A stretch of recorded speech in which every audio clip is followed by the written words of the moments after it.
Çoğge şundaq türetip, emse inim sizni malal kıldıgan boldum dedi. Mana Sunjang takı çıkıp birinci qitim leşker tatışı.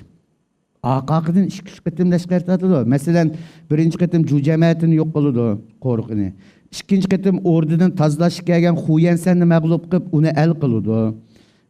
Üçüncü qitim to'g'ri Zingtu shahriga Cho'gay o'zi bordi ekan. Mana bu yerda biz bu ishga qarasak Sunjang mayli Cho'gay bo'lsin, Yangshan palvonlari ataqda bir ko'rib baqmagan, tunimaydigan bir Ahmet yoki bir Sametni inimiz Ahmetni qutuldirib, Jujamatni tümkis qilib o'tamiz davatqini bilan shu bor. Amli maqsad nima? Mal dunyo ochliq bo'ldi. Yangshanga necha ming odam yig'ilib 70-80 ataman kundi go'shab haraqisi nima to'shuydi? Buni chiqqili 1 yil, 1,5 yil bo'ldi. Yavatqili tugab qoldi deysizlar.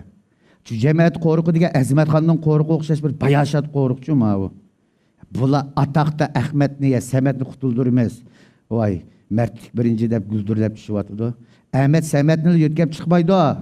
Harva oltin kumush, traktor bug'doy qo'noqni yo'tkab chiqdi Yangshanga. Bu yerda optur.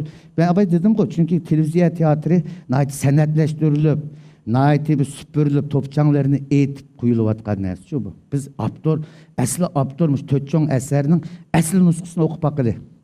Bu memleketimizning jumladan Junxan milletininki o'lmas asari dedik abay. Buningda biz tushundigan, biz qabul qildigan ishlar jiq bo'ldi. Gapimiz keldi. Demak, Sunjang birinchi qitim berib Jujamatini tüptüs qildi. 3-qitimlik urushda dastlab 2 qitim mag'lub bo'ldi, yo'lda ezib qolib kechdi. Jujamatning necha o'g'li bor. G'alaba qilib Jujamatini yo'q qildi. Langshanga nurg'un oltin yambu, ochliq. Xusanyang, Liji, uchar yo'lbos Lijimi, Libirni men unutib qoldim. Jami 4 palvon chiqdi, bir ayol palvon qo'shib qilish o'ynayotgan Xusanyang. Demak, bular hammasi alvo'g'anlar, dushman taraf. Bularni Sunjang o'ltamidi. Bularni o'ziga ufq qildi, o'ziga qo'shdi.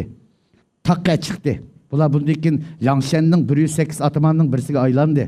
Demak, bular kimdan minnatdor bo'ladi?